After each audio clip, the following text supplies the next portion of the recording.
लेखनाथ भुजेल समाज सेवा समितिको अध्यक्षको हैसियतले लेखनाथ भुजेल समाज सेवा समितिको बारेमा केही प्रकाश पारिदिनुहोस् न। धन्यवाद। यो हाम्रो समाज भन्दा 2052 सालदेखिबाट भुजेल सेवा समिति लेखनाथ नगर समितिको बाट 9 मा सञ्चालन हुँदै आइरहेको अवस्था थियो भने हामी 2079 सालमा हामीले यस संस्थालाई दर्ता गरी हामीले जिल्ला प्रशासनमा दर्ता गरी कुन जिल्लामा गर्नुभएको? हामी कास्की जिल्ला प्रशासनमा दर्ता गरी लेखनाथ भुजेल सेवा समितिको नामाकरण दिई हामीले चाहिँ सञ्चालन गरिआएका छौँ र हामीले यस संस्थालाई 2079 सालमा दर्ता गरी हामीले चाहिँ यो संरचनाहरू खडा गरियो। हामीले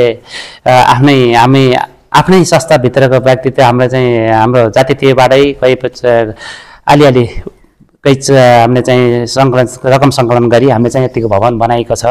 र अहिले चाहिँ हामी चाहिँ अलि हाँसनप्रिय छ र हाम्रो उद्देश्यहरू भन्दाखेरि हामीले चाहिँ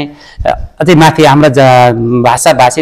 आफ्नो चाहिँ संस्कार संस्कृतिलाई विशेष ख्याल गरी हामी चाहिँ कसरी हुन्छ आफ्नो संस्कार मनाउने, आफ्नो संस्कार कसरी हुन्छ, आफ्नो संस्कारको पहिचान गराउने कुरामा हामी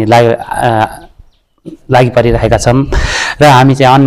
जनजाति भएको हुनाले जनजातिको हिसाबले गर्दाखेरि हामी अन्य जनजातिहरूसित गुरु मगरसित सहकार्य गर्दै हामीले चाहिँ हाम्रो चाहिँ सहकार्य भन्नाले